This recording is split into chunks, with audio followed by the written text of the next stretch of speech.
I have like my wife and I love her, and then you give me Rihanna or you give me someone. Endelea, continue. Finish the thought process. You know, there are some stories you hear and then you wonder, why do relationships even exist? There's a lot of sharing of men and women. Women normally lose their men, men lose their women in such a kind of an environment. Our guest for this episode, Silas Nyanchwani, is one of the finest writers in Africa, and when you hear him talk, he will qualify that statement. Well, you'll find like about 20 women their hearts have been broken by one man. Yeah. But now they'll blame all men. But most men don't have access to sex, partly because they are... Silas Nyanchwani is a University of Nairobi and Columbia University trained journalist with several bestsellers under his belt. Na ukimsikia kiongea, you can actually see it. 99% of the men, the day they lose their job, ama the income between the wife and them is equal, ama if I'm in Peter, that marriage is dead. No matter what. 99%. Then what is this thing people call love? In my assessment, vitabu za Silas Nyanchwani can qualify to be called a vaccine against character development. Game is number one. Resources number two, and then looks later. Can you sustain a marriage on game alone? I'm your host, Dr. Kingori, and I trust that this conversation is worth every second of your time. This is also another reason to stay subscribed to our channel. Kama hauja subscribe, this is a very good reason to hit subscribe and turn on the notifications bell. Our conversation is being recorded at Wojo. Wojo is a premium co-working space in Nairobi Upper Hill area. If you ever are in need of a co-working space that can bring up the best in you as far as creativity is concerned, as far as productivity is concerned, you need to check out Wojo. We have a link for you in the description below on how to get in touch with Wojo, and I'll be telling you more about them before the end of this conversation. I showed you a picture of a meme, actually. I posted on my Facebook page of a couple wedding. Alafu people brought in the VAR check. And then shortly afterwards, the guy who was, one of the guys taking photos in the proposal, like in the proposal gig, how it's happening, ended up with that woman. So does it mean, and actually this comes from a background of, sometimes people, this is also a quote, sometimes a man's role in a woman's life is to make her a better wife for her husband, as to prepare her for marriage. What's the truth in this concept? Hakuna mtu wa mtu. I think kuna mtu no, for that specific meme I saw, but that normally happens because if you're a group of males and or like if a woman comes in and like there are 4 men, she'll mostly gravitate towards the alpha in that group. That's basically how women roll. So if at the time you're together, the relationship was not very strong and the alpha makes a move, she'll just switch places. So I want to assume that basically that's what happened. So most men who are in relationship are just holding the place. You're holding the place unless like you really have your frame, you have your resources right, na unajiamini. Most of the time you're just a placeholder. Yeah. You say something about you're a place holding. You should be territorial, right? Yeah. When you're with your woman, and I think I love that example you gave. When you show up to a party with your woman, the likelihood atabaki hapo ama she will be chilled in future is very high. Extremely very high. Especially if you hang out in an environment where this alcohol is being served, you go to a nightclub. If that's the kind of lifestyle that you enjoy, there's a lot of sharing of men and women. Women normally lose their men, men lose their women in such a kind of an environment. So what's the truth about a true relationship then? Basically, if as a man you're mannerless and you're dealing with a mannerless woman, those kind of games are very, very common. But if you're self-respecting and your woman is self-respecting, chances of such thing happening are quite rare. You will both be tempted. You will both be tempted. You see, being tempted is not a problem. Succumbing to the temptation is normally the problem. Okay. You know, like even Jesus was taken to the mountain by the devil, and was tempted like a big deal. The devil wanted to give him food. Yes. He'd been there for like 40 days. You know, he was very hungry, but he refused. Okay. The devil wanted to give him the city, akakata. The devil wanted him to worship him, but akakata. So succumbing to the temptation is the bigger problem. So are you saying like there's nothing like perfect match, a perfect match in the sense that you care about each other so much that you're not threatened by external forces? In this sense, I'd like to take you to the concept of something you said, being territorial. Like we have people who are free spirits. Yeah. Like when your person wants another person, you leave that your person to the other person. Yeah. Means like you have accepted that chances are you're a placeholder, right? Yeah. So, but then there is, you know your person can be tempted, but then sasa you keep your person. What's the difference between territorial and jealous? A good dose of being jealous like helps in a relationship, yes. Both for the woman and the man. Like if it happens that your man is not afraid of losing you, or the woman is not afraid of losing you, then that's not a healthy way. You know, it's a bit careless. But it doesn't have to be unhealthy. So you have to be like territorial enough to know yes. that you care about the relationship. You wouldn't want to lose her. But again, if she wants to go, then now you can't hold her back. So being territorial is just holding her accountable. Like if she's talking to other men, you want to know who those men are. You know. You need to know. You have to know who those men are yes. and what they're talking about. Yes. And that's why virtually all men normally snoop on their women's phone. I normally tell women this and they're like, oh, my man can't do that. And every other man I know at some point will check on the phone. Is that a good thing or a bad thing? You have to know what you're dealing with.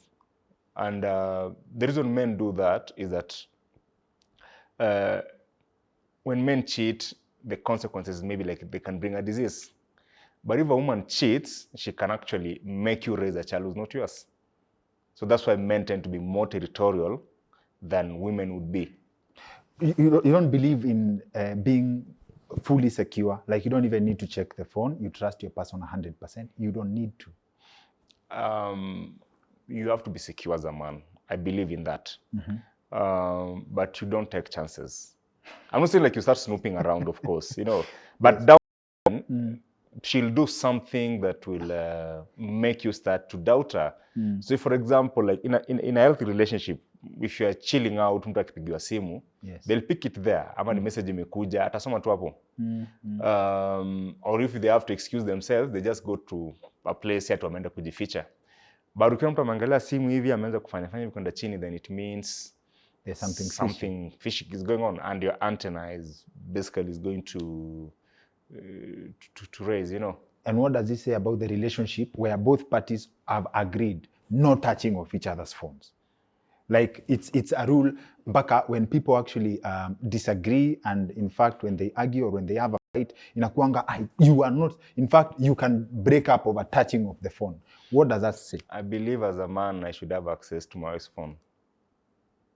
You should have access to your wife's phone? Yeah, I believe. Allah? I believe I should. I don't have to snoop on it every day, but I believe that every man, if it gets to a point where that you can't touch what is shading from you because you're living in the same roof. You're sharing resources. So any relationship where people have agreed that you're not touching your partner's phone, that's a union ya wakora. It's foolishness, especially on the man's part. Especially on the man's part. Yeah. Allah? Don't ever be put in. Basically, it means now, yes, you have allowed, like she can cheat. You have allowed, maybe, unless it's an open relationship then. Yeah. You say something that the worst thing a man can do when he cheats is bring a disease.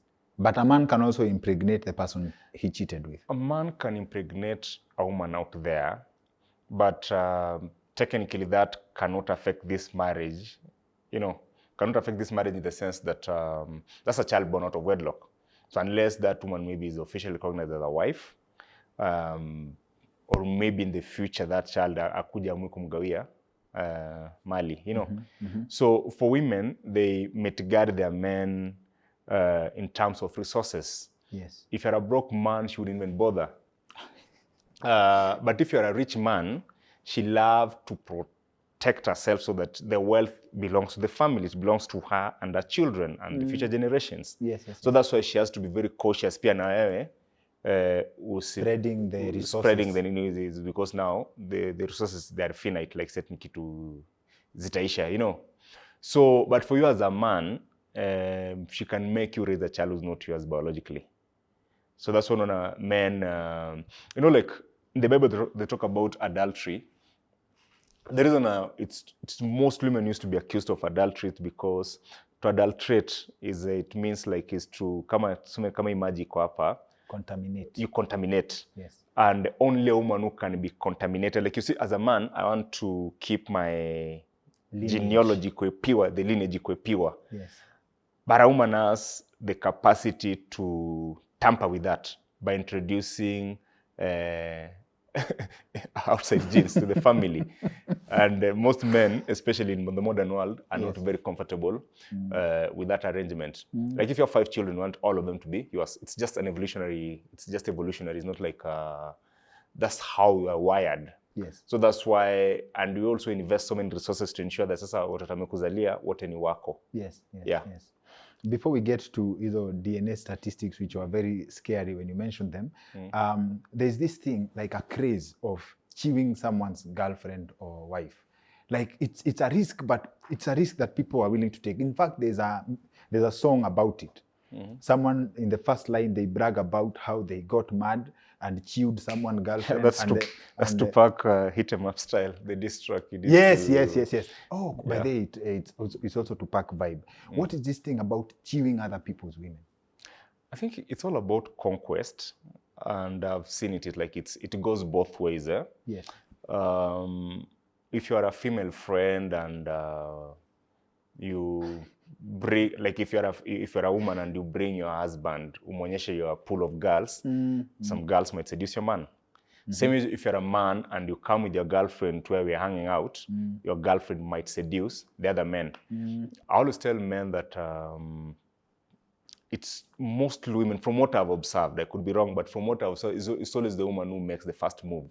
So like if you come with your girlfriend, nitaangalia zile za daktari hapa as she's quite a looker. I will last, but I leave it there. But now along the way, maybe after a few cocktails, tutaangaliana, then we'll start showing each other those signs. Zile za inaweza yezi, you know. And then after that now, depending on whether I have manners or I don't have, whether I care about the bro code or I don't, of which increasingly most men don't care about it, itakuwa zile za, there'll come a day that nitapita na udem. And along the way, numbers will be exchanged. And if she's your wife, maybe there could be some boundary. But if it's a girlfriend and people know that you're not very tight, then some flirting will be going on in the background. So, wife, there may be wife, girlfriend, definitely, no commitment. Yeah. And that's why we always tell men, like, you really have to vet the kind of friends that you have. Yeah. And sometimes even if you really have a good woman, she can tell you that beshte yako amejaribu kunikatia. What should a man do when that happens? Ideally, now you have to keep distance from such kind of friends. Or if you notice, like, is wananyemelea mademu wako, then those are not the kind of guys that want to hang out. You really want to hang out with people who are very respectable. Yes. And people can just respect, like, who you need. You know, there's that bro code, like, you're not supposed to seduce my girlfriend or even my exes. Yeah.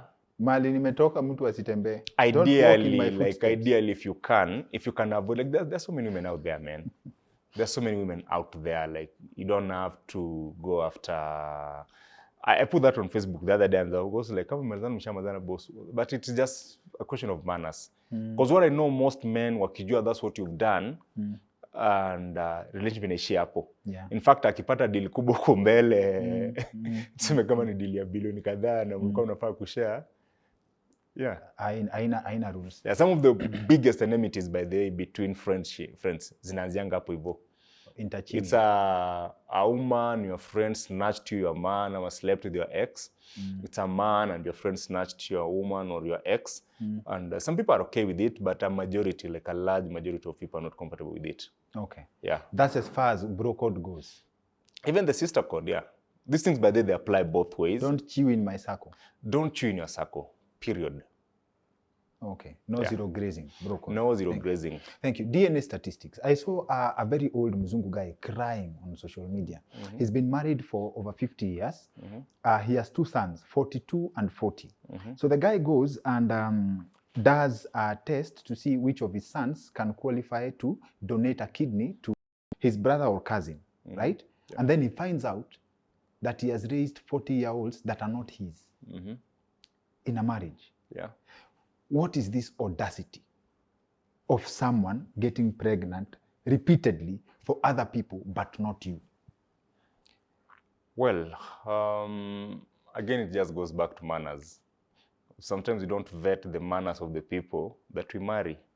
But also we need to say that women have the evolutionary responsibility of picking the best genes.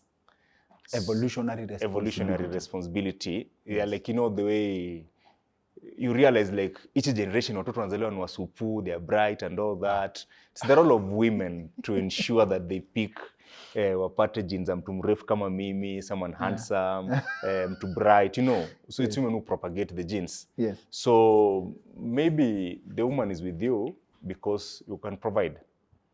But akiangalia genes zako mazee vile unakaa, anasema uzi. Hiyo ni decision ali make mapema. It's a very conscious decision because maya yako haiendi mahali, your generation ends with you. A couple of years ago, a friend in the States asked me that anatafuta demu wakoa. He's taken, I think, 2 or 3 girls abroad on a mess.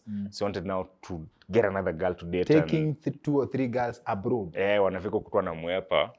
So I put it on board, nikasema like, ni mtu akona biashara, ni mtu akona, ni mtu amejipanga.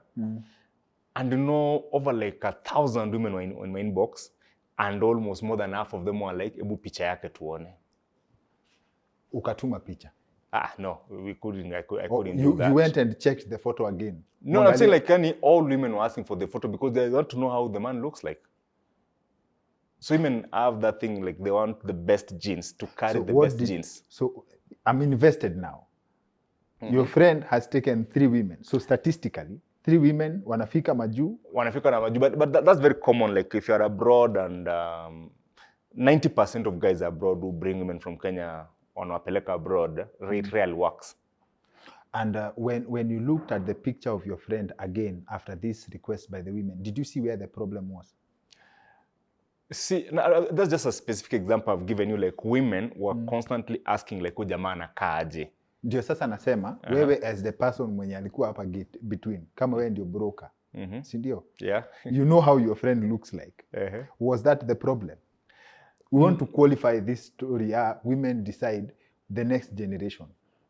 So I think I'm going at, yeah, like, I know. If women are the gatekeepers, if women are the gatekeepers of the next generation, watoto wa supu and stuff. I'm getting what you're saying, but this is just a singular. No, my friend, of course, like I can say, like the face is good looking, but no homo, of course. It's good looking, but the point I wanted to put across is that women will constantly ask for the photo, and that's why, like on Tinder, you hear that women are always swiping left. Like women are always swiping. They're looking for the best, like the most handsome guy that they can get. So technically, the ugly people who are alive are the women who slept on the job. Nataka to qualify that statement. I want us to qualify that statement. No, like, obviously, if you look at how human beings maybe looked like a million years ago, it's very different from how they look right now. Yes. And left their own devices, like in a jungle, women only slept with men at the top.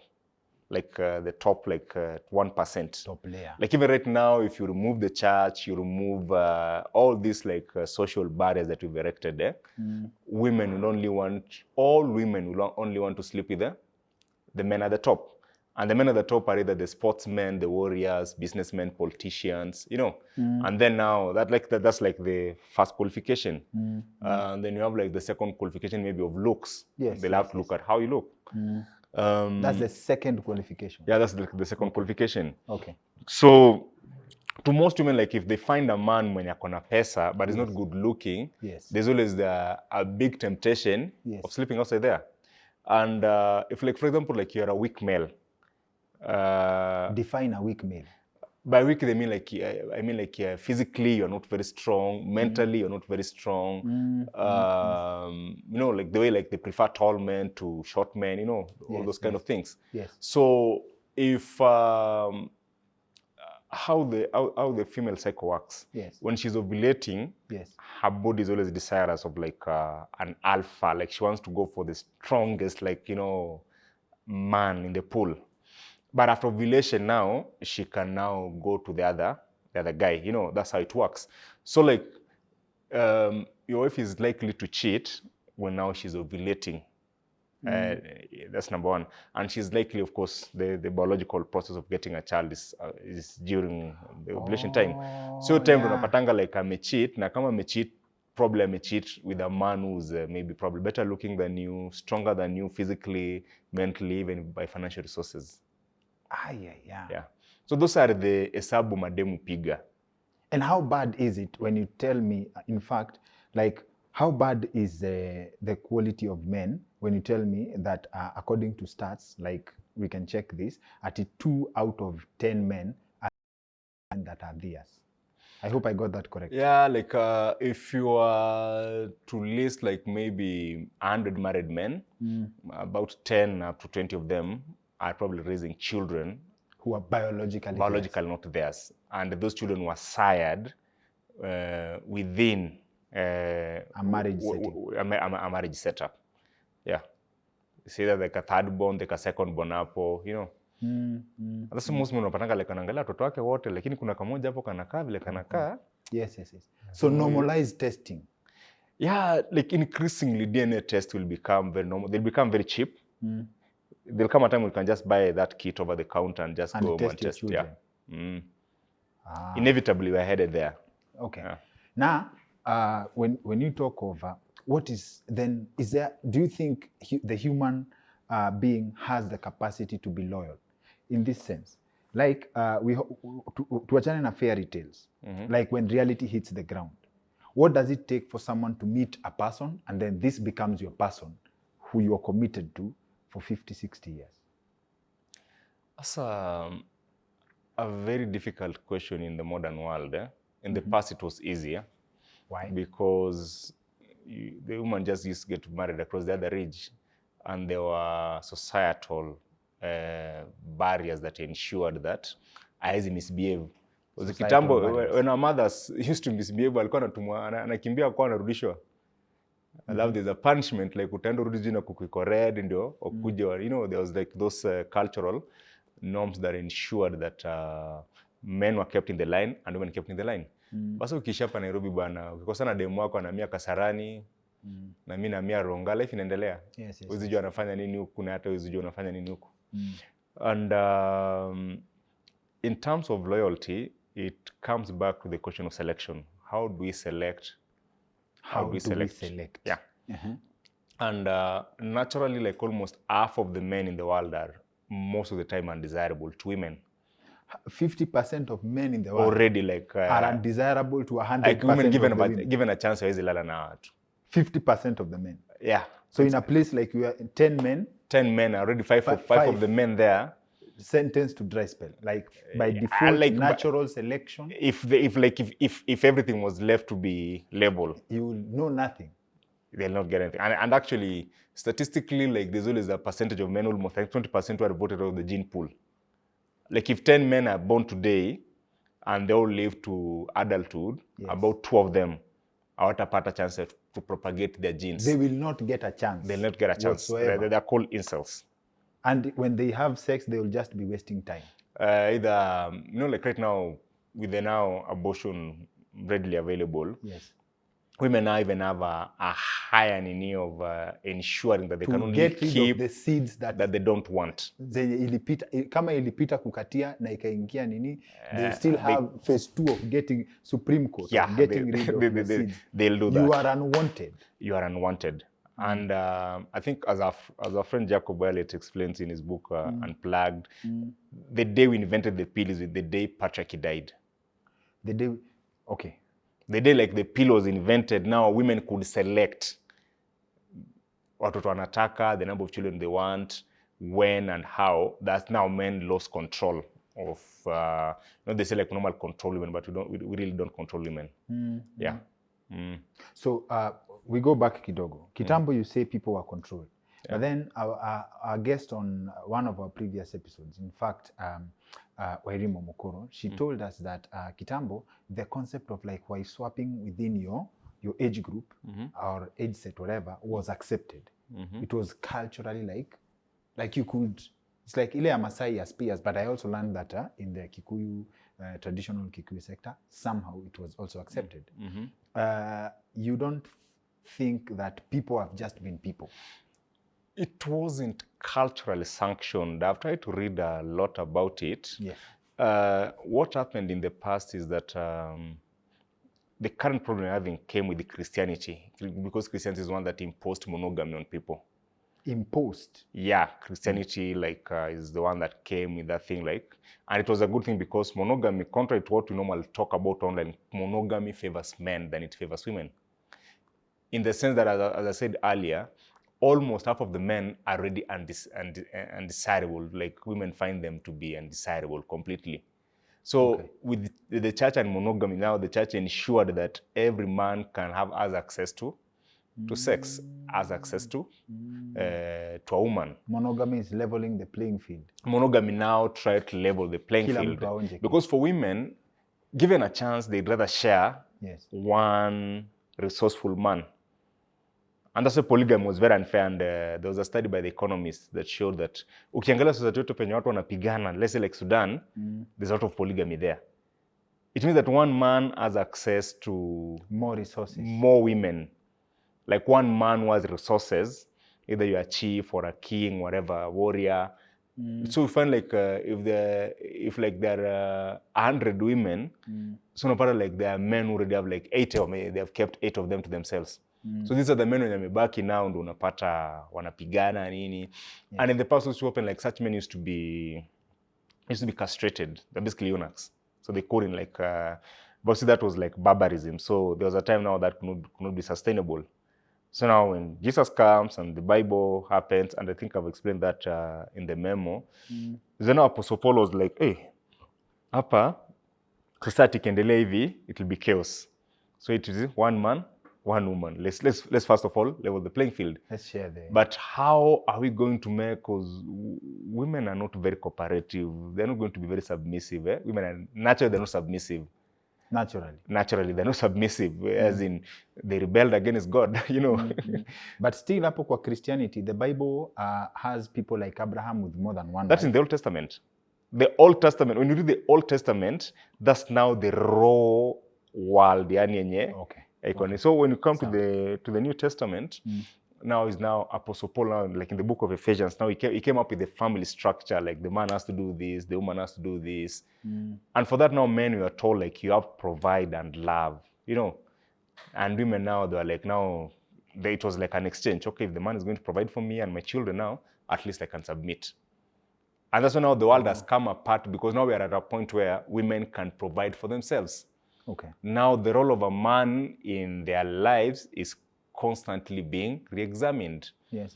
Because if you are a woman umesoma, uko na pesa yako, like let's say in Kenya, only about 90,000 and 100,000 shillings. Imagine the whole country of 50 million people, only about 90,000 people and 100,000 shillings monthly. Yes. And you can maybe double the number for those who get the same from business. Now it means like the pool of men, and those numbers means men and women, because you're almost not equal. So it means that if you're a woman umesoma, uko na job, the pool of men wenye wako huku juu wenye utapata ni wachache sana. And that's why we find like most women, especially at the top, are very frustrated, because the men at the top cannot be loyal. Because the men at the top cannot be loyal. They cannot be loyal because they have access to a pool of women, like men, like the rich men, the politicians. They can get any woman they want. So they have no incentive. They have no incentive to be loyal, to be faithful. And now these women at the top now, they constantly get frustrated, because for a woman, it's unnatural to date down. Unnatural to date down? Yeah, they can't date down because that we normally throw that word around, hypergamy. You don't believe in ile kitu ya jamaa met a woman with money, like the woman has been supporting the family, the boss. Those are very few exceptions. Believe you me, 99% of the men, the day they lose their job, ama the income between the wife and them is equal, ama if I'm in Peter, that marriage is dead. No matter what. 99%. Then what is this thing people call love? Love is a very modern thing. It's a construct. Like this romance and love thing is very Victorian. Like in kitu imeanza hapa juzi, like in the 1800s, like it's Victorian. Weddings najua zilianza in is it 17th century from France, I believe? Yeah, 18th century hapo ndio hizo vitu zimeanza, like what we conceive, we've conceptualized as love, as romance. Yes. It's a very modern thing. Marriage for the longest time was an economic arrangement. It was an economic partnership. You come together, you get children, and then you make wealth that these children can inherit. That's basic. That's the basic definition of what marriage it should be, and it still is. That's what it is. And everyone was trying to marry because of love. Sooner or later it ends. So hii kitu ya love me for who I am is a lie. It can't work because the way we are structured, for example, like the way now the modern world structures, you meet someone, you are excited with each other. Yes. But that excitement, like that dopamine rush, can only last for like 3 months. Yes. After 3 months, mshaanza kubweshana, like ushaanza kuona like huyu jamaa kwa aje. Now you start noticing the differences in each other, you know. Yes. And after that, now you start also noticing other people out there. Actually, relationship go like through about 3 or 4 phases. Mnakutana, you are very excited. Then after that, mshaanza kubweshana. Very few relationships live past the point tumebweshana. Yes. Very few relationships that go to the next stage now. Mmebweshana, but now we agree. Yes. My husband has very bad toilet manners, but we can work around that. My wife, she's a nag, but we can work around that. And then now from that phase, you grow into that phase where now you understand each other's weakness. Then now you'll form that friendship where now we're talking about like loyalty now. Yes. That's when it comes now to a point now you have accepted your man as he is. And you have accepted the woman as she is. And now you start working with that. So it means you can't do anything to upset or to hurt them, and they can't do anything to upset you. And if they do, you can work it out. Okay. So most relationships zinafikanga hiyo phase, mko excited, then kidogo tu differences ndio hizo, kidogo tu mmeachana, on to the next, hivyo. Okay. Yeah. I give you an example of a woman who is in a date in a restaurant. Yeah. Then she's in a date, like getting cozy with this guy nini. And then turns out the boyfriend is seated watching them. So takes out the phone, video calls her. It may be a skit, but it's a scenario that actually happens. It can happen, yeah. Yeah. So the guy video calls the lady, she picks up. And then the lady notices that they're in the same restaurant with the boyfriend and the side dick, the side guy. The side dude.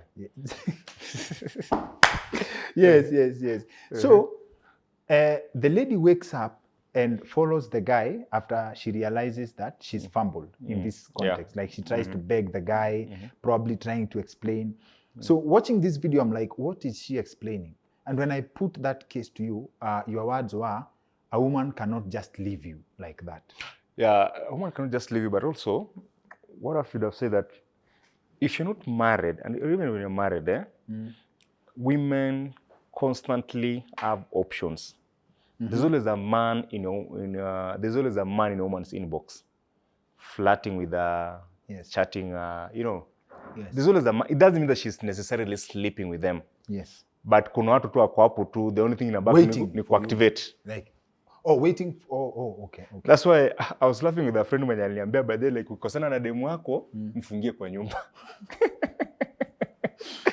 Because any small window, mnakosana na demu wako, like you upset her very badly, the probability of her cheating is very high, especially in Nairobi. I've seen that a lot, by the way. Like you're small, like umemjamisha. And there's some ninja anamwambia nini hapo inbox. Especially if she's mannerless, we really have to underline that so that wasisema ati like nini. Yes. But I've seen that a lot, like anytime a woman is upset by a man, ameboeka tu period, like you're giving each other silent language, silent treatment. And the other guy is there anamchekesha. Nivo. Come, let's hang out, and let's hang out leads to so women constantly have men, they have like options, and they'll always try those options. Trying does not mean like they are necessarily sleeping with these men. Yes. Maybe it's out of boredom, Multibet. It's and so social media also, we need to talk about social media because social media gives them attention, and attention is like a drug. Social media is to women what pornography is to men. So this office boyfriend phenomenon, we have household income. Household income technically means that the capitalism system that we live in today had set up the man and the woman to compare, like to bring, what are you bringing? There's this conversation here, what are you bringing to the table? Basically, this conversation cannot, is one of the leading agents who are office boyfriends, I believe.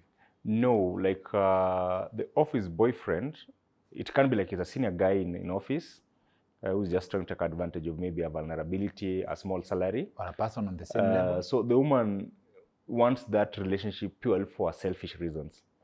She's not doing it because she wants to maybe to be promoted. Yeah. There's actually a memo. No, as in, in this sense, I say household income in the sense, people have to go out there and work. Yeah. Right? Like, Amma, what do you understand by this conversation here? What are you bringing to the table?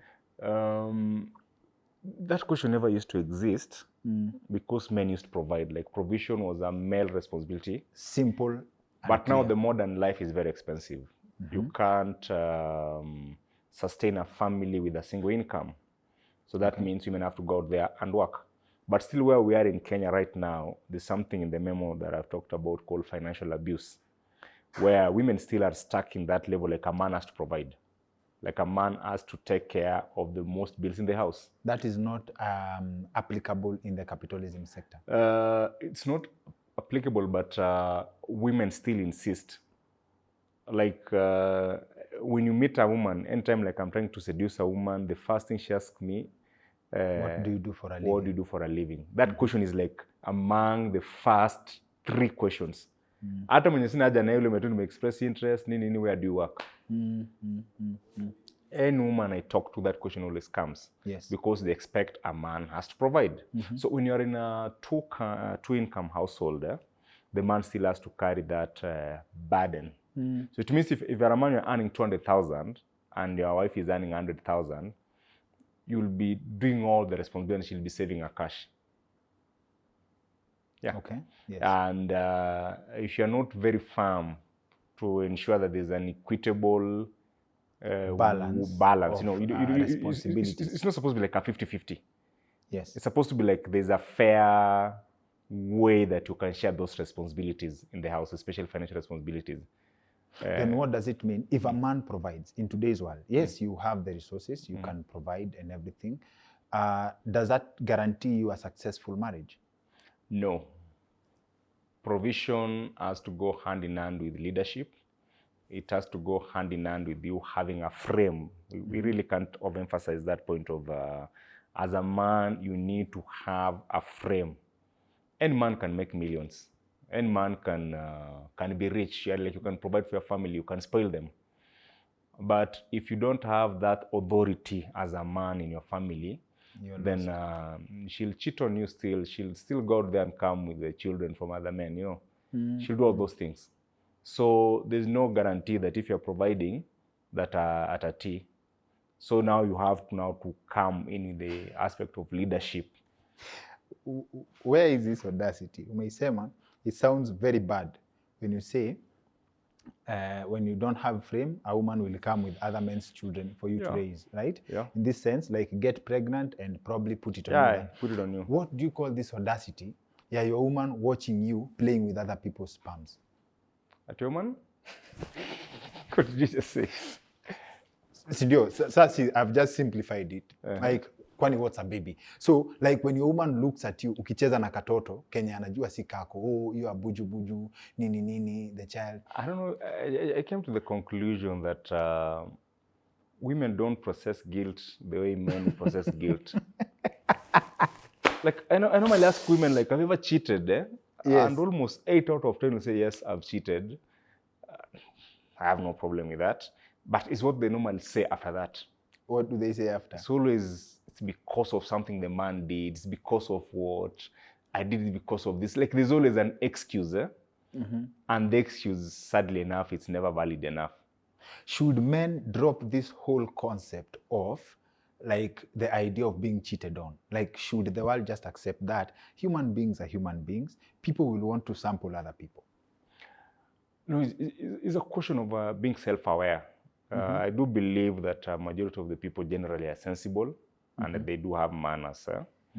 But also men have to acquaint themselves with the fact that women cheat and can cheat, and they actually cheat more than men. So that's something even women struggle to understand, like how, but I normally break it down to them that cheating is very expensive. We talked about that the last time. Yes. And women are very selective. Yes. You know, when you combine those two factors, it means when you combine those two factors, yes, the men at the top who cheat, they cheat more than the rest of the men. So, as I said last time, if you pick a town like Rongai, you have like 200 women. They are being controlled by like about maybe 10 men. Okay. Yeah, you know, typically, yeah. So you have men at the top who cheat a lot. So everyone assumes that men cheat. Because those men at the top, they either have the resources, they're either like superstars in career, warriors, whatever, you know, like the so-called alphas. I'm using that term loosely. And so those men have access to multiple women. So you'll find like about 20 women their hearts have been broken by one man. But now they'll blame all men. But most men don't have access to sex, partly because they're limited in the sense they don't have access to sex, or they don't have access to money. Yeah, partly because they don't have the money, and partly because they don't have like the looks, and they don't have what you call game. Dear Lord. Unaona? They don't have money, like, looks and games. And so game. you could have just game and survive. If you have game is like the best thing you can have. If you have game, you can be broke, you still get laid. If you have money and no game, you'll meet some women who will take advantage of you, utilize your resources, but you can never get the money you want. You will chew people as collateral damage. Yeah, like when you have money and no game, it means kule demu unataka utapata labda kutaki na there's nothing you can do. So you'll have to settle for less. And with the looks, there's nothing you can do about it. But as a man, looks is like, it's like that. Like, it's not a big deal. Whether you are short, as long as uko na hiyo frame. It means that you are confident. Whether you are short. Unajiamini, like ni kujiamini. Yeah, there are short men out here who have like crazy numbers, like crazy body counts. What is game? Game is it's charm. Like when you have that natural charm, like when you meet a woman, can you make her laugh? Can you provide a plot? You know, like you umepata na dem. Kuna watu wanashindanga tu hapo hi. Na kuna msapa anakuanga like, oh, your smile bana, it should be in front of me to kula lunch hapa Sankara, you know. Like there are men who know how to charm women. And charm can be natural. It's something that you can easily learn. You just need to know how to tell a good joke, how to flatter a woman, how to flirt, you know, how to give women like men who offer like leadership, men who give them good ideas. Like when you're chatting with her, like show her the world, like, you know, paint a picture for her that she can see. And by painting that picture, and you see the thing I like about our Luo brothers, and we normally joke about it, our Luo brother atambia dem like nishakata tiketi ya ndege. Na hata hajakata hata na shilingi, but somewhere along the way, he will find a way. He'll find a way, ama itakuwa like hiyo ndege imekuwa cancelled. And because hiyo ndege imekuwa cancelled, kama mimi nikupikie. So she still hang on that idea like, oh, so technically game is conmanship or comedy. No, it's not conmanship. Game is not just about women. Game is just basically being street smart. knowing how to get things done, how to get something that you want, using basically your brains, your street smarts. Yeah, it's not about conmanship. Yes. Yeah. So that's basically it. Yeah. Like 3 things: resources, looks, or game. Answer a game, number 1. Or game is number 1. Resources, number 2, and then looks later. Can you sustain a marriage on game alone? Game is the best thing. Yeah, that one can sustain. That's unapatanga kuna majamaa ni ma-player like his player game. Yeah, like kuna majamaa anakuanga ma-player like anakuanga like I'm a mess, but the wife is still there. Because the nigga, the guy knows that atakuja Sunday, achukue watoto nje, wacheze na afanye nini, arudi home. So the wife is there confused, like I really want to leave this guy by such a fine dad, you know. Sasa ile wife amejaa, mshakimbia na flowers hapo. Like the men who know to pull those kind of games. So marriage, game is like the only thing that every man should have. And this game person, is this game on one woman? As in, can you find someone who is game on one woman, or someone who is in game will have options like the person of resources? It depends on the individual. There are men who are okay, like you meet a woman who has everything that you need. Yes. I have like a friend, like the kind that women call a hunk. If you meet, my guy is called Ken. If you meet Ken, like everywhere I've gone out with him, everyone like, oh, Ken has cute eyes, nini. And Ken, ukiongea naye for the first time, you think like he's a player, like he's a guy who sleeps around. But he's the most loyal guy that I know. And if you wanted to sleep with a woman in Nairobi, he can. Because he has the natural wit, he's spontaneous, like he's fun and all that. But he's extremely very loyal. And the men, when they have that kind of game, it makes them to be very promiscuous. So it varies from an individual to individual. Okay. Yeah. I have a friend. I'll not mention him because this was boy talk. And he used to have this thing. I think he moved past it because he settled down. He used to have this thing of how he used to do his selection of the women he would wish to settle with. And he dropped a few women based on the question of, if the president called you, akasema nileteeni huyu, in that time, yo kitambo. If the president, I'm not saying like our actual president, but someone, a president, he will give a hypothetical president, or let's say Chris Brown. If Chris Brown said, if you went to a Chris Brown concert and he insisted that it is you he wants, would you leave? And I think he found the answer of, when the woman said no, he found it dishonest. Right? Like ati dishonest. And we also have a case recently of a man who went to an Omale? Yes, Omale concert. Yeah. And the woman left him at the stands and offered to go dance with the musician, and the dance was so raunchy. The woman caught, as in she was dragged, as in the woman was dragged online for some days. Yeah, I saw that. You saw that, right? So, what level of honesty? Me, I come from the book of, like, I don't want to pretend. I'm a human being, right? It goes back to what I told you about intelligence. When you're intelligent, yes. For example, if you're a woman, you can say Chris Brown is hot, is good and all that, but given a chance, I'll still stick with you.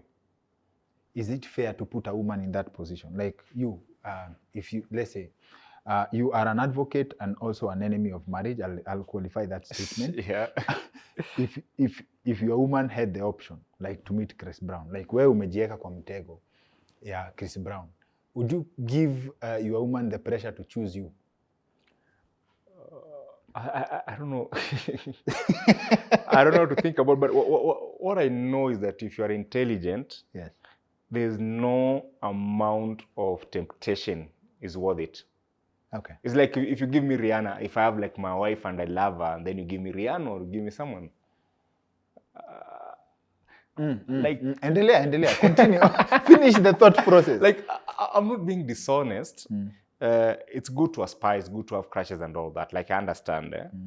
And in the event they decide to take that once in a lifetime opportunity to utilize that and sacrifice a lifetime marriage, then it shows that thing of foolishness that I was talking about. Yes, yes. So, I mean, most intelligent people will say, okay, well, I would love to get laid by, let's say, like my crush is Kelly Rowland. But you maintain. You're faithful to Kelly Rowland. That's an example. So, but I know you can't have us. You want like to have one moment that can ruin you for the rest of your life, you know. So for me, like if she chooses like atalala na yeye, I'll understand, like nitaelewa, but that's not someone that you want to stick with. Now, by the way, I say you've been faithful to Kelly Rowland virtually, but I believe you've been in more than one relationship since we met. So my question is, is this an admission that ile kitu tulikuwa tunasema 50% of men are not desirable to women? Is this like to accept? Is it fair for us to all accept that in most relationships that people are, you are just a placeholder? When the right person comes, please understand, your time is up. When you say like 50 men are undesirable, it means these men have to work hard. Throughout the animal kingdom, yes, it's men. Of course, you can talk about women putting makeup, dressing on high heels and everything. Yes, it's men who do the most. There's I'll share with you. There's an essay. There's a very good American author called James Thurber. He did an essay like mating. Is it dating through the ages? So he picked like what spiders do, what different animals do to get laid in the animal kingdom. And it comes back to us like as men. For example, the demo akikuja madhara kama hujaosha nyumba, so unakuwa umeanza kuiosha. Yes, effort. You have to put those efforts. Lazima upike nini, you know. So 50% of men. So the 50% of men, even the 50% of the men you're talking about, yes, is they have to work hard. They have to learn to groom, learn to tell a good joke. Is that tunajiachilia hivyo? Yeah. Because you see, like when God gave us Eve came like to improve us. Like Eve came to bring the best out of you. So women normally bring the best out of men. Okay. That's why sometimes when a woman leaves you, yes, ni feedback amekupea like autoshi mboga, you have to work on yourself. So that's and if you take it positively, yes, you'll work on yourself. You'll hit the gym, uta work hard kwa job nini, and then now she was also a placeholder. Now you'll prepare yourself for the other person. So when we talk about like the 50% are undesirable, that's basically what we mean. Like you have some work to do. Women are born with value, but men, you have to work for it. To work for you. Like you have to earn that value and work on yourself mpaka ukuwe na value. So women exist to bring out the value in men. To bring the best out of men. Because let's say without women hata hatuwezi yoga. Without women you can't even groom hata hizi kunyolewa umenyolewa kama hiyo yako. It's partly inspired because you want to look good. And that's you see like the men, the older they grow, kienda kwa vinyozi wanatengenezwa makucha sana, they are old men. Okay. The motivation is for them to look good. For women. Okay. Mtu asikudanganye. Now that in your fantasies, Rihanna still exists, and in the event that your dreams were to come true, you would have her as a single mother. On single mothers, 50 men most to men. On single mothers, before you marry her, know why the other ninja left, because that is the same reason she's going to dump you. Yeah, that memo gave me so much grief online. Yes. And yet the pointers I gave there, yes, they also apply for women who want to marry single fathers. But the book was basically for men, or the memo that I wrote was for men. Yes. Because, you know, in the past, you could even marry a single mother of 2, 3 children. She'll come at a settle, kuongeza mtoto mmoja wawili na maisha endelee. Reason being, the other guy was completely out of the picture. And most men who marry single mothers, their wish is that the other guy is square around. You're either dead or a complete deadbeat. No possibility of ever coming to the picture. But now you see, we live in the modern times where, especially millennial men, we are attached to our biological children. We want to be part of their lives even after separation. So when you want to engage with a single mother, there's something I tell men that when women are dating, people lie in different ways. There's commission, omission, and other ways. But women lie mostly through omission. So you'll meet a woman, but she won't give you all the facts. of what could have transpired or why the other guy is not in the picture. So I just listed the number of things to consider before you settle down with a single mother, because a child is an important factor. The child is going to be a very important factor in your marriage, you know. So that's what I talked about, like, know the background, why the other guy left. Where is the guy in the picture? Is he providing? How do they relate? Are they still in touch? If they're in touch, what kind of relationship they have? There's normally a joke online that, oh, sijui mwenye kisima, I've seen it, yes. The owner of the well does not have to queue. I don't necessarily believe in that. I know that people have very respectful relationship with their baby mamas, and they don't have to sleep with each other. And they really, some can't even stand each other. But the whole idea is basically to know, huyu mtoto, are you going to be fully in charge of the kid, and what role the other guy is going to play, what responsibilities, you know. Unaweza a single mother na upate mtoto, babo mtoto ni atakuja chukua mtoto amweke Breban. Na watoto wako, you can only afford to take them to a nearby academy. And maybe the man becomes extremely disrespectful, maybe because you're broke. And sometimes even like playing or pitting two men against each other. Yes. So all those things, like the idea was like to provoke men, because men, we have this savior mentality, like savior complex, like you want to play a savior. So meet a single mother, she's vulnerable, she sells you a story, and then you buy it hook, line and sinker. And then unajeka kwa hiyo mix, and then unashtukia like hapa nimejeka kubaya sana. And most men, I think it's the most recurring thing when a man comes to my inbox like akona shida. Like if 100 men have come to my inbox wakiwa na shida za mademo ama za marriage, about half of them, it involves dating and marrying a single mother. And it involves the other guy popping up. It involves the woman disrespecting or sleeping with the other guy, you know. All those things are always there. And then I realized that men can be very naive into buying. Like, we don't like questioning things. We don't like knowing, like, baba mtoto ako wapi? What could have happened? Is it possible that this is the woman who was on the wrong, you know? Yes. Because we're in love sometimes as men, we don't get to question those things. Then you marry, and then now the cracks begin to emerge. Then wapatanga like, now umeshajiwest vibaya sana. Yes. So that was the whole point. Interesting. So what does it say about co-parenting? Because you've told us, yes, look for that information. Then what do you do with that information once you find it? Like, let's say, for example, you really are committed to a relationship, but then the other kid's father anataka kuwapeleka Breban, but you love the person. What do you do? Again, I'll circle back to that question of intelligence.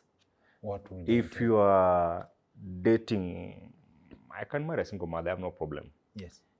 If she's intelligent enough to know how to compartmentalize these relationships, to know if the other guy is in the picture,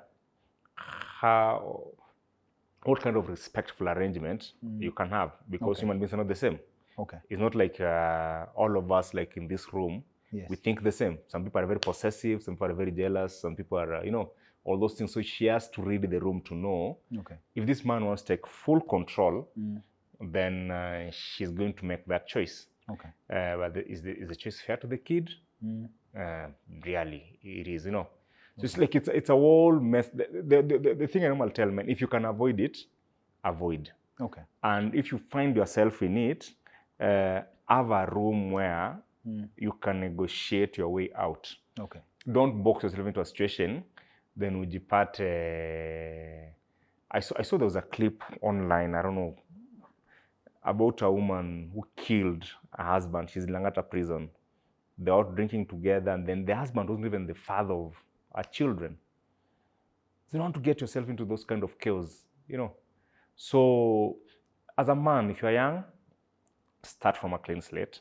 If you have to, if you meet a single mother and you think she's good enough, you want to marry her, then please go slowly and understand the whole situation, what could have happened, because there are some unfortunate stories. People, maybe it was a teenage pregnancy, maybe she was young, she was in school, and it couldn't work. The other guy is either out of the picture. Like wako in contact kabisa. Okay. If in contact, the guy is in the picture, but there's the kind of, so you want to know all those facts, and you want to stay there long enough, caught enough, uelewe what's going on. But you see, sometimes people get excited. As I was telling you earlier on, like when a woman meets a man, she thinks that this is the right man, she can really speed up things. So utapata like amekupeleka mbio, like amekanyaga hiyo accelerator vibaya sana. So by the time you are coming to your senses as a man, it's too late. Okay. So if you can avoid it, the better.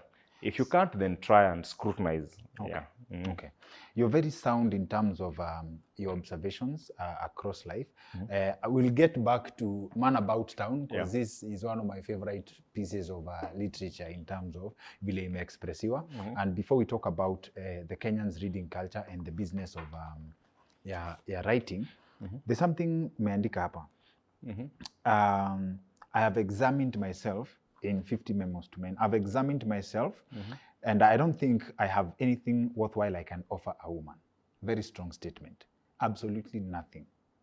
Not because women hurt me or anything, just an honest assessment. I don't think a woman has anything she can offer me either. What does this mean?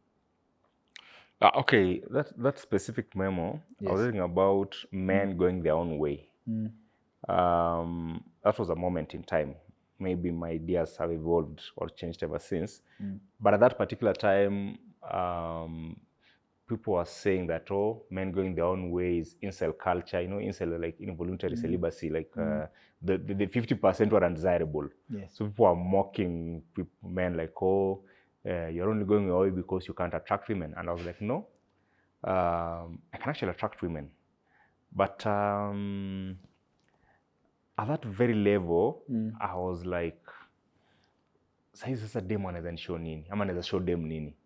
Because you go on a date, you realize like from within you, there is nothing you can do to excite a woman. Like you have nothing to offer. You basically, And then even the woman akiwa hapo, you're just basically boring each other. And there's a joke I made online that nowadays relationships and Nairobi kufa out of mutual boredom. Mnapatana leo after 2 weeks dies a natural death. Imedie to a natural death, and it's just much demo amekubona umembo. So that was the premise. So that's when like nowadays there are so many single people out here. So many single men, so many single women. Like hawana watu kabisa, like they're not dating. Like someone has not been dating for like the last 6 or 7 months. Ako tu. Maybe an affair here and there, fling here and there, Tinder date here and there, but they are not in an exclusive relationship over a period of time. Okay.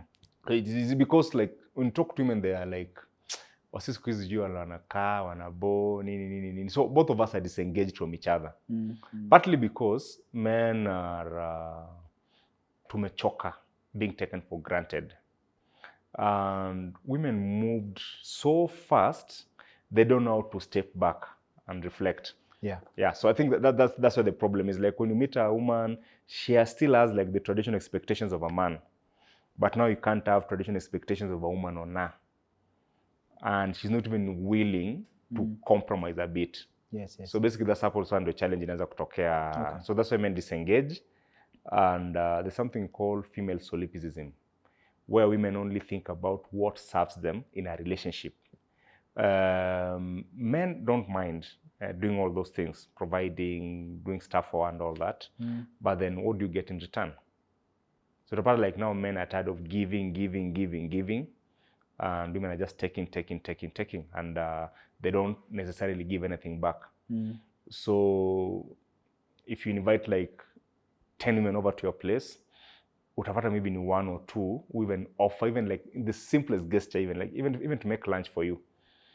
I'm just saying like the physical, like, there's the physical part of it ya kupikia, and there's the symbolic. The way your girlfriend anaweza kuwa amekoma Ngong Road, she can call a mechanic, but she can also call you, utoke udhiru mpaka kuja kumtoa hapo. You coming there is just symbolic, like you're the man there. Ama when she's stuck down there, anakuambia nifanyie very big inconvenience. Now men don't get that, the feminine side of women. We don't get to tap into it. So that's why now there's that disconnect, that disengagement. Like we can't offer each other anything. It's so much fun when you're the boyfriend who's been called, dem amegonga gari Ngong Road. Ati? It's so much fun when you're the man who's been called, msupa wako amegwariwa gari Ngong Road. But for the motorist who has to wait for the husband to get there, maybe inconvenient. Don't try. Don't be in that situation. But basically, just the symbolic aspect of it. You know, even provision. Yes. It's the symbol now, like you're providing, like you really care about this person. That's what you're providing for them. And when a woman is nurturing you, it's the symbolic, like she really values and cherishes you. So there's something that you're exchanging. So now we are at a level where there isn't that exchange. That's why you feel like some women say, oh, Nigerian men are good, Siji Wazungu are better. You know, that's why you tend to hear those. And Kenyan men are like, oh, let's go to Uganda, let's go to Rwanda. You know, because now when you cross over to Rwanda or Uganda, you'll find their women are very feminine. And the women normally say, like, when they date foreigners, now the foreigners are, you know, still chivalrous. You know, they still have those, you know. Okay. So you've done some very good work, and I really encourage people to. Actually, I wasn't. In fact, I say mimi nilikuwa naona mtu wachana na ati personal development books. Like when I saw someone reading a novel, I could laugh at them. In fact, the people who talk about ati the book is better than the movie. Kwa shindo hawa tunasema nini? Unajua sinema ni nini? But then when I discovered the reading culture, I was like, wow. So much of the solutions we look for in everyday life are written. Like you've done a very good work in putting together your thoughts, your experiences in books. Man About Town, 50 Memos to Men. This is another chapter, My right? novel, Sindio? Yes. So all this is put down, right? But then you dropped some very sad statistics in terms of the amount or the number of people who actually read books in Kenya. In fact, people only read in Nairobi. Yeah, it's actually a worrying trend. We are a country of almost 54 million people. And out of 54 million people, the people who read or the people actually buy books, I'm talking about buying Kenyan books now. The people buy books from streets and all other places. I think maybe it's 10,000 to 20,000 people. Countrywide. Out of 50 million. Out of 50 million people. And we are doing very badly in that regard. Why do you think that is? There's so many reasons for that. One, our culture from school. Maybe because we are a poor country, we approach education from a point of unataka tu somo upate kazi. Yes. So there is no place for leisurely reading, or reading for entertainment or gaining knowledge outside what you get out of class. And then our education is stuffed with so many unnecessary things. And I don't know how curriculum developers why reading for enjoyment. Yeah, because the other day I was just looking at my transcript, university transcript. I did like almost 48 units. Like almost half of them were like a waste of time, honestly. Like all due respect to the lecturers, like I'm trying to trash what they did, but I'm trying to look like that time could have been let up to do other fun things, you know. Yes. Or more value to the valuable units. Yeah, and then now you become an adult. The life in Nairobi makes reading very impossible. You're going to be stuck in traffic jam. Kwa matatu labda unajua, like I've lived in New York, I've lived in Germany.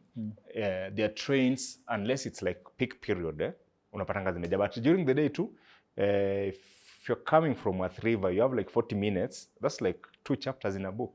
So unapata tu mtu wako kwa train anasoma. Nobody's bothering you. So they've created an environment where you can go to a park and read. The commuting is easy. Hapo unajua unakaa kwa matatu, watu watasimama, muziki inachezwa nini, then ukae kwa traffic for like 2 hours ufike home. So we don't have that environment that can encourage reading. Like reading now becomes a luxury for people like in the middle class who live near town. They can dash home, sit there, read, you know.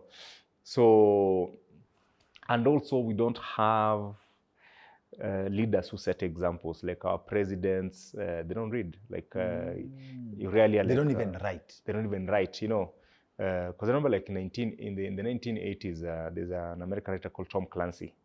He wrote a book called Red October. It was, of course, a Cold War propaganda, and Ronald Reagan was the president in America. He said, like, this is the best book I've read in a long time. Probably they didn't read the book. Ronald Reagan was like necessarily the most intelligent president of the US. But I love Ronald Reagan. No, he's a cool guy. He was an actor, but he wasn't like the most cerebral, like intelligent president. He was a good vibes president. He was a good vice president, an effective one at that, But he could endorse a book, You see Obama normally does those things, summer readings. And Mzee Jomo Kenyatta actually wrote. Mzee Jomo Kenyatta wrote. Yeah. Oginga Odinga wrote. You see now at independence, we really developed a good intelligence, like a good intellectual class. Yes. But we never sustained it. And then the man who came after Jomo didn't necessarily do very well in that regard. Kibaki came, was an intellectual, but at that level now we had liberalized education to a point where you can't develop education back equally. Like now someone can just pick a book and read to understand. So there's the part of education, the lack of infrastructure. Nairobi has like 6 million people. We only have like 2 national libraries. The one here in Upper Hill, it's really, really good. I used to go there to read, and that's why I honed my writing skills and all that. But we need to have those things. Kitengela has like almost 500,000 people. We need libraries there. Rongai, all these neighbors are sprucing up. Like we need to have like that. Like when you go to New York, like every other corner, there's a library. Yes. And then now, over there, reading has been overtaken by the digital addiction. Because right now, ordinarily, someone has Facebook, someone has Instagram, someone has Twitter, Snapchat, TikTok, And each of those things, there is the app itself and there's the messenger. Yes. So if I open my Facebook, nitakuwa nikisoma na bado najibu inbox, niende Instagram. So those ones, they take a lot of time from us. Reducing attention span. So I think the best case for the value of a book came in the form of for a book like this one, you can get it for 1,500. Am I imepanda? 1,500, Yes, 1,500. And 1,500 is knowledge that can actually save you years and years of suffering. Years and tons of cash. At only 1,500. At only 1,500. Right? Yeah. But people still don't see the value in that. No, people see the value. And also there's the question of poverty. 1,500 is still a lot for most Kenyans. Yeah, I understand. But also the books are taxed in Kenya. That's why books are very expensive. Taxed? Yeah, books are taxed like 30%. And that is unethical. When you sell this book for 1,500, 30% goes to government. 30% goes to government. There's the publisher, like there's the publishing fee, the editorial, like there's so much. So when if books are not taxed, then you can easily sell that book for like 1,000 shillings. Then that will make it much more affordable. Yeah. Then the cost of paper, like the cost of everything has gone high. So there is that aspect. That's why sometimes my books, my richer friends, sometimes they can buy like 40 copies and they say, pay out unataka. And I think that's a good thing. And that's a good thing. That's a good thing. Me, I do recommendations. When someone comes to my house, they like a book, I recommend to them, you go buy this one. Yeah. And I think that has helped me put my library, keep my library intact. Yeah, because what we basically need is to get to, Kenya right now is like 1 million graduates. I think we've crossed about 1 million, slightly less or more. If 10% of those were active readers, you won't believe how far we can take this country. Just 10% of those, like 100,000 people. Ideally, if we had like 500,000 people, like if I'm going to release my novel next week, I'm assured that 100,000 people to maybe 300,000 people can buy. Even in America, the numbers are not like they are very, really pretty. When you hear like a record has gone platinum, just maybe 2 or 4 million, which is basically like 1% of the population. So you just need 1% of Kenyans reading, watching, and consuming our art. And that goes a long way, not only in terms of creating an economy for writers and stuff, it also goes a long way in terms of changing the mindset of our society. Changing the mindset.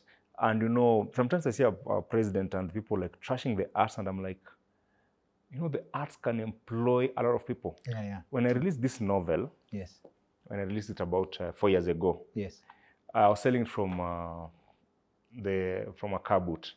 Hapo to Koinange Street. But the demand was so high, for like 2 months I had like riders, nilikuwa na wasoboda, like nilikuwa sana nimeajiri wako hapo. And each of them were taking home like 4,000, 5,000 on a daily basis for 2 months.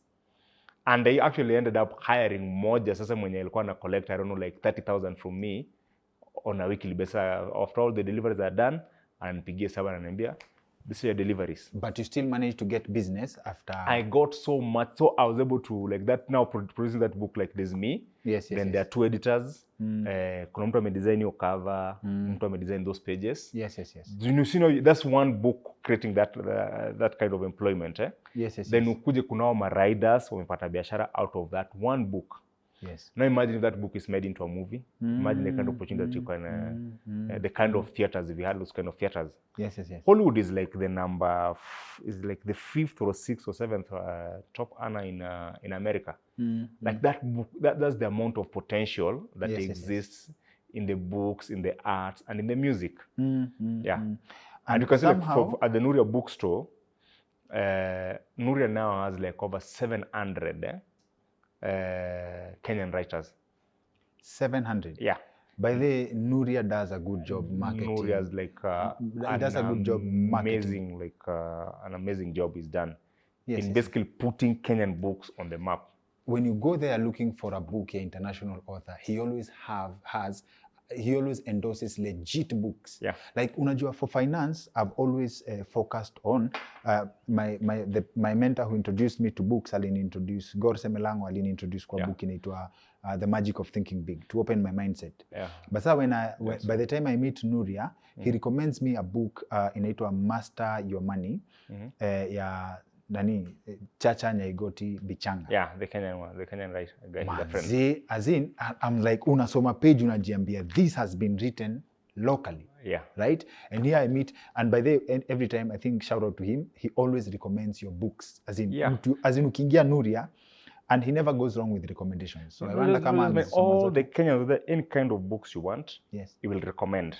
And that's been like a game changer. He's enabled us to make money. He's employed people there, and that's like the kind of potential that exists when you have like that kind of reading culture, consuming art and all that. He left me on a hook siku moja. There's a book I saw, akaniambia, hii usisome, hii itakuharibu kichwa. So I've always been, I think it's like over 1 year, going 2 years, I'm still trying to, aliniacha hanging, what is this book that Nuria aliniambia nisisome itaniharibu kichwa? What was the book? It's a book, it's a UN book something, if I remember correctly. It's nakwambia ni 1 year, 2 years. When he gives you, like when I go there to pick a consignment, anakwambia, this is good, this is good. Yendi alintroduce kwa book ya Joe Hamisi, ya Politics of Betrayal, very good vibes. So anakwambia, but there's a particular book. Aliniambia, no, hii, wachana na hii. Hii itakuharibu kichwa. So sometimes niko like, I know the power of a book. I'm tempted. Nisome nione kama. Books change people. Like in Russia, during the communism regime of Russia, writers used to be jailed. Even during Moi's regime and even Kenyatta regime, Ngugi wa Thiong'o, that's why he's in exile. And I'm glad we're going to celebrate his life in a month's time. People just don't know the power of books. Mimi nasema to do good, like in terms of transformation of transforming the personal lives or even the country. You know, countries like America, even China, in Hollywood is like the policy arm. America, like when America want to experiment with something, they first put it out in a movie. Kuangalia vile how people will react. You know. So if we were to utilize our writers, now the writers or journalists, we are enemies of the state. But typically, if you are to be embraced, we can help reimagine, like how, for example, Ruto was telling us, like, anataka islima nyumba zijenge kwenda juu. That's a very mechanical way of thinking. We need to involve like writers, artists. Now, how do we reimagine Isli ikuwe a beautiful place for all? So sasa watajenga tu wafike juu ndo gundo hatuna maji. Hakuna siwejo, hakuna place ya takataka, you know. So that's why when you utilize now books, not just for entertainment, books on knowledge alone. Like when you look at the New York bestselling list, there is books about non-fiction. Yes. And those guys that was exploring religion, exploring space, exploring humanity, their books on psychology, self-help, and all those things. They help really improve the quality of the population. Okay. Yeah. Okay. Good vibes. Mimi saa ingine, when I read a book and then someone approaches me with something I know is very well written in a book, sometimes I feel pain for that person. But sometimes recommending, someone actually came to me with a very simple issue. And I was like, but therefore, I've recommended Jacob Aliet's book Unplugged to very many people. Very good feedback always, right? Hata hii, when we recommended this on the show, I don't know, you didn't have a copy of Nini when we of 50 Memos for Men. Yeah, they're here. Both of them are here. But then I remember. But then yes. I didn't come. So when we recommended, when I recommend a book to someone, and then you see the transformation, it's good vibes. And then that. And I was getting even calls from Tanzania. Yes. And I think people just need to know, as in it's all on paper. Like anything you're going through, it's all on paper. It's all on paper. Now the good thing is you have put your experiences, but please, Sasa, let me take you to. What do you think of character development, and what are the things you've seen that scare you about marriage? People do each other very bad at that, like ile mbaya kabisa. Doing each other dirty ni kitu iko very common and mainstream. Yes.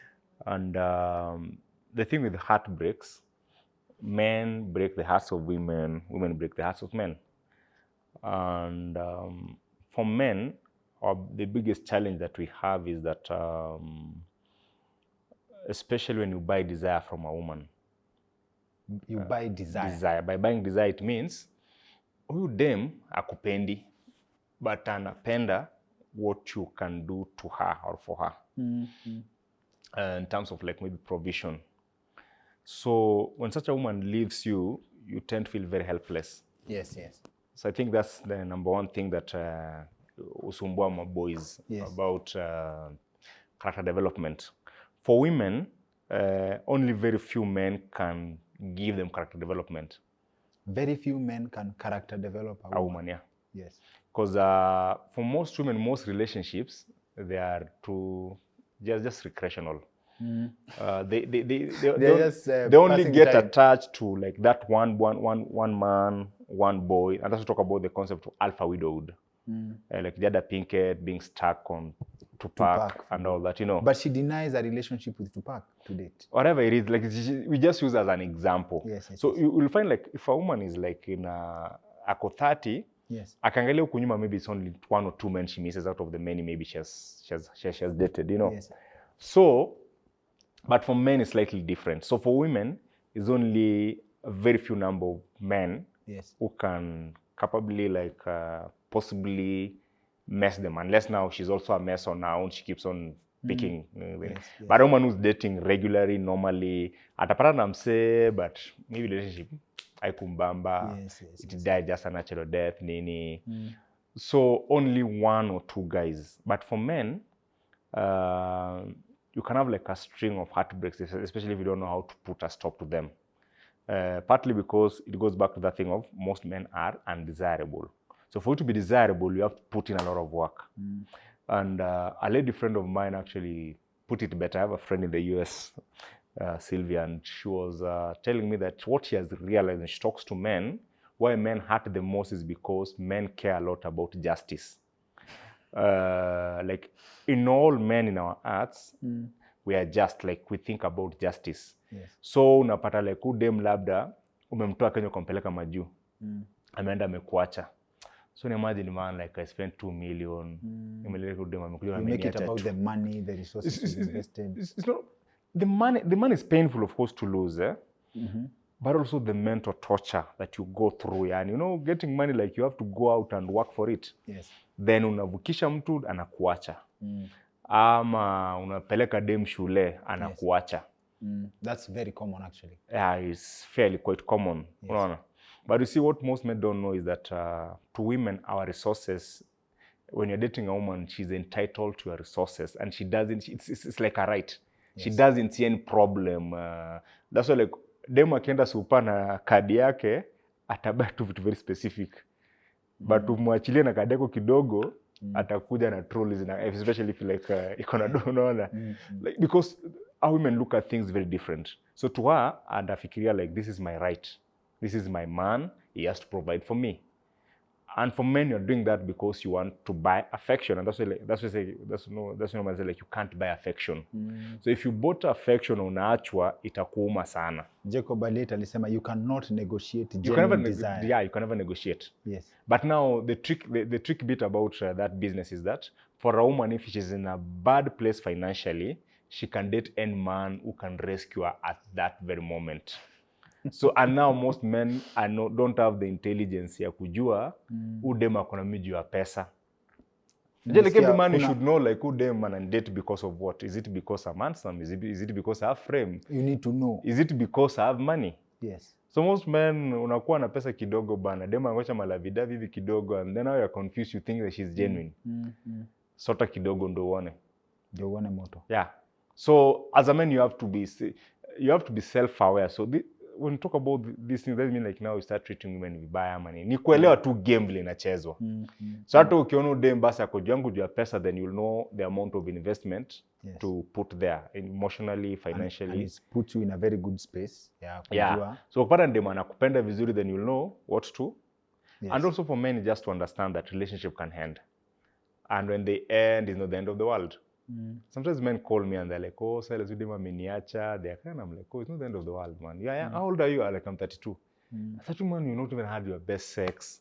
You've not even seen like the most beautiful women, you know. Best sex iko mwaka gani ndio kama nimefika. No, like the older you grow, if you're open-minded, the better things become. The older you grow, the better things become. Okay. Because for men, our lives get progressively better. Okay.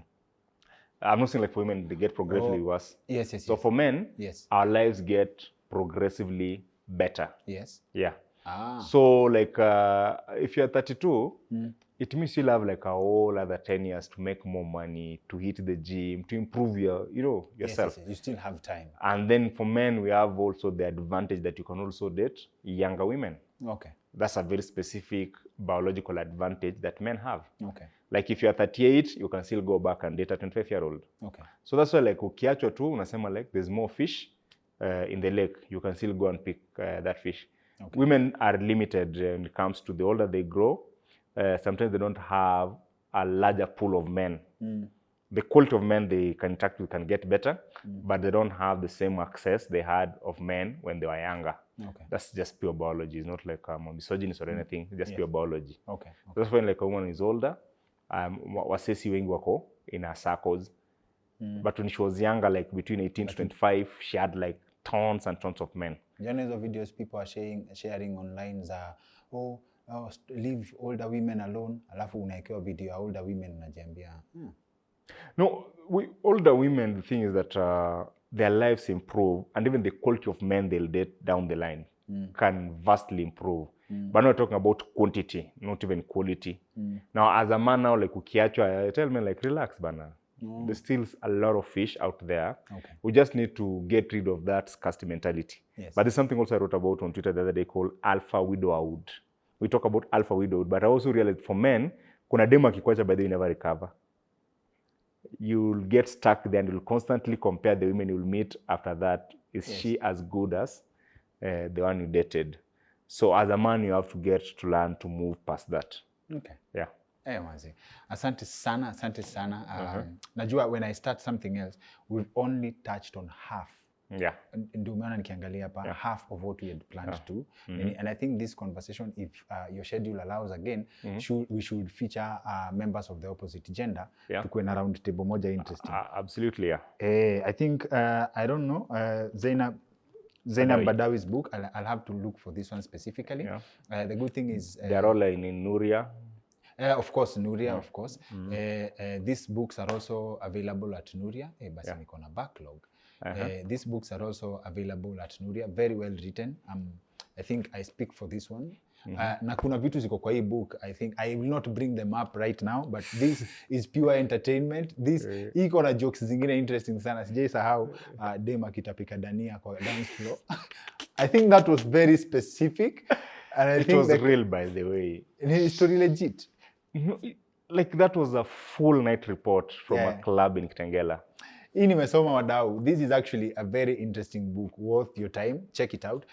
If you want to be, I don't know kama averse is actually a word, sindio? Appropriate kusema, if you want to be averse on gender relations, if you want to date more deliberately, if you want to engage with people, if you want to save time, I think grab a copy of any of Silas Nyanchwani's book, Pale Nuria, and I think you're very active on Facebook. And yeah, I'm very active on Facebook. I think you also engage with people. Yeah. So people can reach you, Silas Nyanchwani, across board, sindio? Across board, yeah. Mazi, asante sana, and I hope schedule yako ita-allow we set up. Yeah, always, I'm always available. I'm always a phone call away. Thank you. For this banter. Asante sana. Asante sana. Mazi, asante sana for sticking with us up to this point. I hope you enjoyed our content. I trust that this was time well wasted. Kama huja subscribe to our channel, please feel free to join our family by hitting subscribe and turning on the notifications bell. We have so much good vibes already uploaded on the channel. We have a lot more coming through. Alafu, we are also on Spotify. Just search Dr. Kingori. We also have a link for you in the description below. We also have, for the people when you want to appreciate very, very small bites, we have another channel that we actually break down our interviews. The link is also in the description below. I hope you loved our location, the shots, mahali tuko, tumekaa nini. If the picture is pleasing to the eye, there is much more that meets the eye about Wojo Africa. Wojo is a premium co-working space located in Upper Hill, Nairobi, Makiwa Hotel, formerly Crown Plaza. It's a co-working space that gives you flexible contract, flexible working conditions, and very, very good vibes, and I stand by that. If you need a working space, a co-working space, furnished like an office space for just the amount of time you need, and for an affordable rate, you need to check out Wojo. Wojo will bring out the best in you as far as creativity is concerned, as far as productivity is concerned, and I'm talking from experience. To get in touch with Wojo, we'll leave a link for you in the description below. I've been your host, Dr. Kingori. See you on the next one.